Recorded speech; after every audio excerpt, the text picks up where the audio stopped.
चल हंसा उस देश समंद बीच मोती है। ये हमारा शरीर समंदर है। अभी इस समंदर में हमारे अंदर शंख कहाँ है?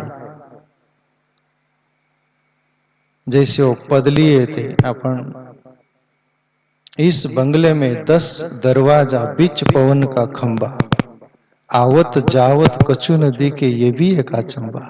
ये मसिंदर बोले गोरख को, गोरख मसिंदर ये गुरु पाए हुए थे ईश्वर को, तो गोरख कहाँ कम था। इस पृथ्वी पर गोरख जैसा योगी कोई नहीं हुआ। शंख जैसा हमारे शरीर में सूक्ष्म नाड़ी है, जो मूलाधार केंद्र हमारी जन इंद्रिय गुदाद्वार के पास फाउंडेशन है उसका, उस मूलाधार केंद्र मूल आधार, उसका अर्थ ये होता है शरीर का मूल आधार। और शक्ति वहां से संचालित करती पूरे शरीर को। ये मैं हाथ ऐसा कर रहा, बोल रहा, आप सुन रहे, समझ रहे, वही शक्ति का पावर है। इतना है, अभी सोइए हमारे अंदर जैसे मान लो, तो शंख की तरह सूक्ष्म नाड़ी है, मूलाधार से सहस्त्रसार तक अखंड है, और उसमें एक ही छिद्र है, वह आज्ञा चक्र में, और वहां से प्रवेश होता है। उसके लिए ध्यान करते हैं हम, मेडिटेशन। वहां से ही अंदर प्रवेश होता है, वो शक्ति भी जागृत होती है, फिर सहस्त्रसार की तरफ, ईश्वर की तरफ यात्रा होती है, और वही मोती है जीवन का। और शंख की तरह सूक्ष्म नाड़ी ले लो, और उसमें रहने वाला ईश्वर, और अंदर ईश्वरीय शक्ति, कुंडलिनी शक्ति, चित शक्ति, ईश्वरीय शक्ति जिसको बोलते हैं, और मोती हमें मिलता है। बाकी खोजना पड़ेगा। जैसे पंडित लोग कथा करते हुए, ये कथा नहीं है, बहुत गहन है।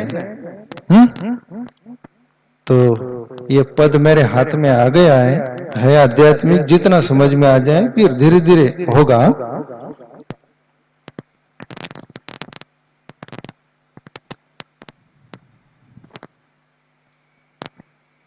चल हंसा वो देश निराला।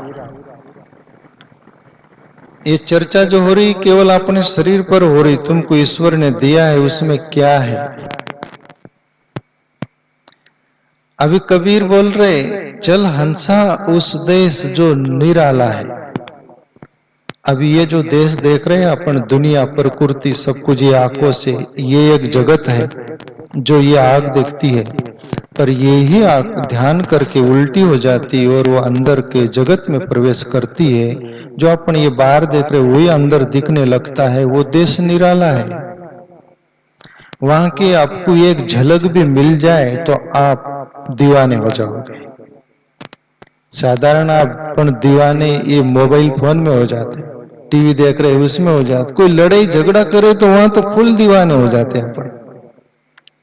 हुआ होने दो, पर अंदर का वो सत्य की झलक मिलेगी, कुछ दिखने लगेगा, कुछ क्रिया अनुभव होने लगेंगी, तब अचंबा होगा। आप क्या बोले, आप क्या बोले, दिल मगन भया आप क्या बोले। हंस से पाया मान सरोवर, आप ताल तलैया क्या डोले। हंस को मान सरोवर मिल गया, फिर मेंढक की तरह क्या ताल तलैया कुत्ते फिरेगा क्या वो।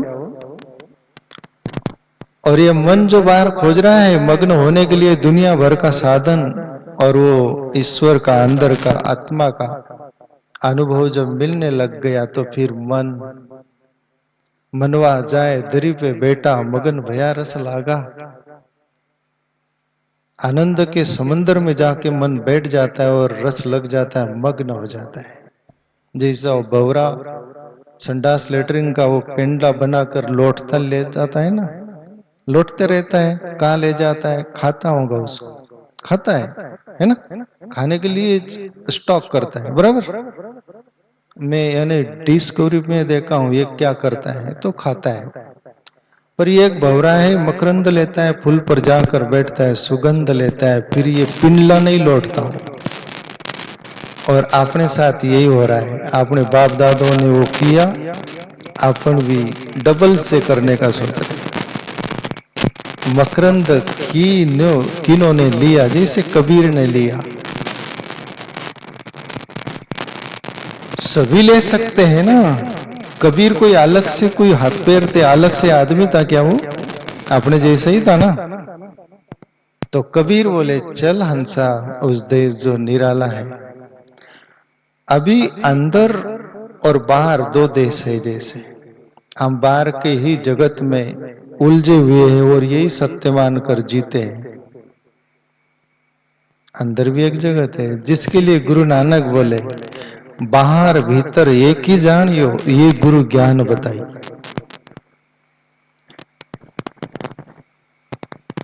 बाहर भीतर एक ही जानियो, ये गुरु ज्ञान बताई। जन नानक बिन आपा चीने, मिटे न भरम की खाई।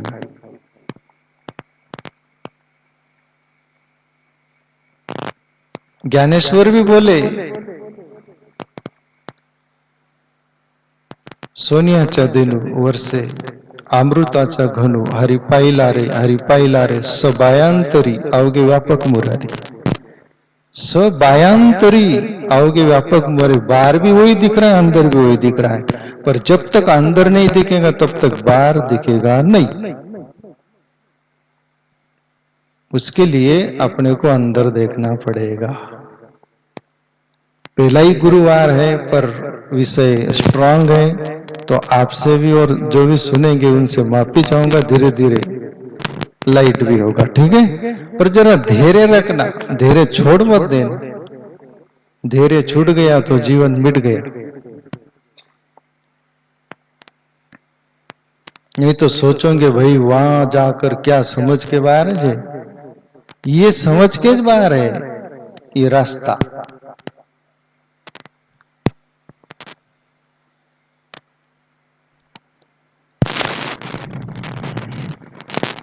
चल हंसा वो देश निराला, बिनु शशि भानु रहे उजियाला। ये जो बाहर का शशि यानी ये चंद्रमा जो दिखता है ना, ये सूर्य का किरण गिरती उस पर तब प्रकाशित होता है। ये विज्ञान बराबर आप लोग पढ़े लिखे सब जानते हैं। चंद्रमा पर सूर्य की किरण गिरती है तब वो प्रकाशित होता है। वो प्रकाश पृथ्वी पर भी फेंकता है, बाकी वहां प्रकाश नहीं है। सूर्य भी, उसको भी मां सूर्यों से प्रकाश मिलता है, तब वो अपने पृथ्वी पर प्रकाश फेंकता है। ओके, जो सिर हिला रहे वो पक्के, यानी आप लोग नहीं हिला रहे सिर तो आप कच्चे होंगे, यानी जानकारी नहीं। बाकी ये विज्ञान है। मैं भी भले पढ़ा लिखा नहीं, थोड़ा बार, पर बहुत अभ्यास किया हूं। ये सभी नॉलेज की भी जानकारी लिया हूं।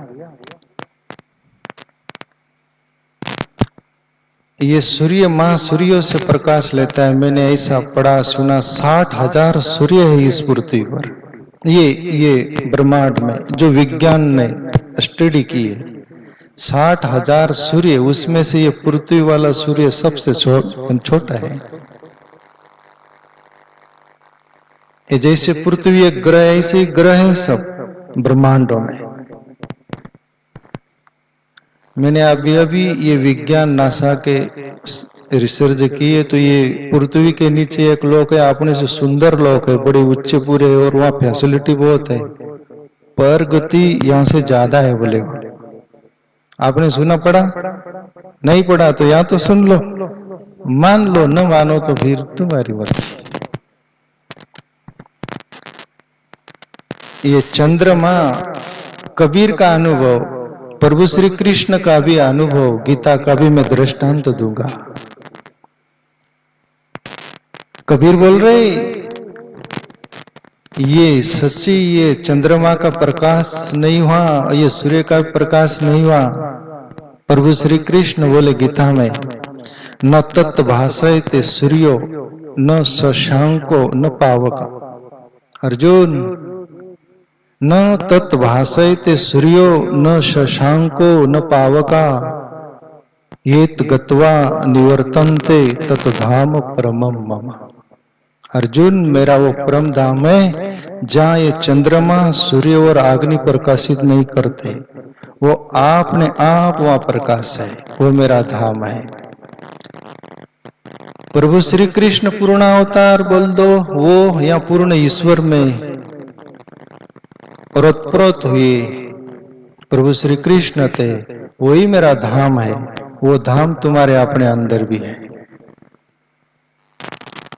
आप ध्यान साधना करोगे, ये चंद्रमा क्या सूर्य क्या, इससे कबीर जैसे महापुरुष रिकॉर्ड तोड़ बोलते थे। किसी ने पूछा भी होगा कितना प्रकाश रहता है वो, तो बोले करोड़ भानु समूह जियारा। अब एक सूर्य के आगे अपनी आंख चकाचौंध होती, वहां 1 करोड़ इतने सूर्य है, तो देख पाओगे क्या? ये आंख देखेंगी क्या? इसलिए ये आंख अंदर का अनुभव नहीं करती। तीसरी आंख बोलते अंदर, वो दिव्य शक्ति, वो दिव्य चक्षु, वो देखता है वो। तो ऐसा कबीर का भी अनुभव वो बोल रहे कि ऐसा तुम्हारे अपने अंदर भी है। टाइम क्या हुआ देख लो, मेरे को बताओ, पूरा करूंगा मैं जब तक हो जाएगा। 8:30 है ना, थोड़ा 8:45 बजे तक तो थोड़ा।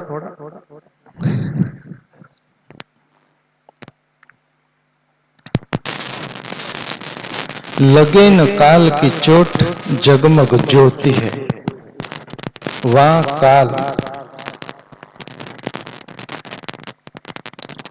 ये जो शेर पर महाराष्ट्र में एक संत हुए, कौन थे वो शेर पर बैठ के गए? चांगदेव, चांगदेव, चांगदेव, ज्ञानेश्वर के पास। अब ज्ञानेश्वर योगी पुरुष थे।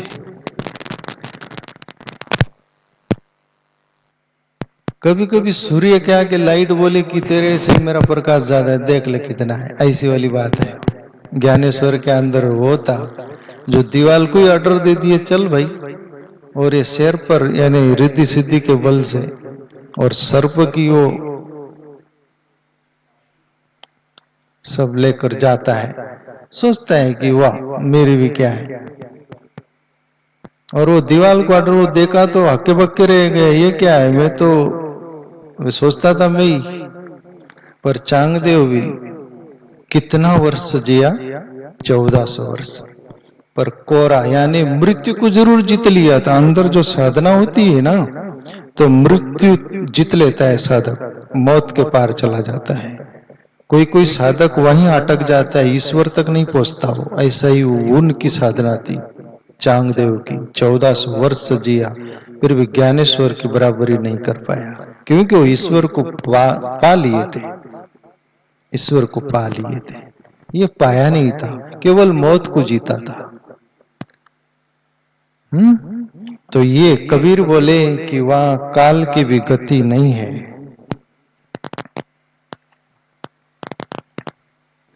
जगमग ज्योति जले, ये आज्ञा चक्र में जब आज्ञा चक्र खुलता है अंदर, तो वो ज्योत दिखने लगती है। दिन प्रतिदिन सघन होते रहती है, जलते रहती है। जैसे कि अपन बाहर का दिया जलाते हैं, उसमें तो तेल कम हो गया तो पता नहीं चलता, वो बुझ जाती है, पर वो कभी बुझती नहीं, ऐसी ज्योत है। कबीर अंदर की बात कर रहे हैं। करू चलन की जब तैयारी, दुविधा जाल फंसे आती भारी। ये आंतरिक जगत जो है, इसके तरफ चलो ना तो ये बाहर का जगत मिटने लगता है, और वो जो जीवात्मा भी ये सभी जालों में जकड़ जाता है, जकड़ा लिया जाता है मन के द्वारा, तो उसको छोड़ना नहीं चाहता। जैसे आपका मकान हो तो उसको आप छोड़ना नहीं चाहते, वो दूसरे मकान में कैसे जाए भाई, अपना जुन्ना मकान, पुराना मकान। ऐसे ही ये जगत में अपन एक जन्म के नहीं है, जन्म जन्म से आते रहते रहे। उठ रहे चंदा वही धंधा वाली, क्या बोले? उठ रहे चंदा वही धंधा, बार बार रिटर्न। पुनरूपी जननी जठरे शरणम, पुनरूपी मरणम, पुनरूपी जन्मम, पुनरूपी जननी जठरे शरणम। केवल मां बदलती, ये हमारा ये चालू रहता है, चलता रहता है।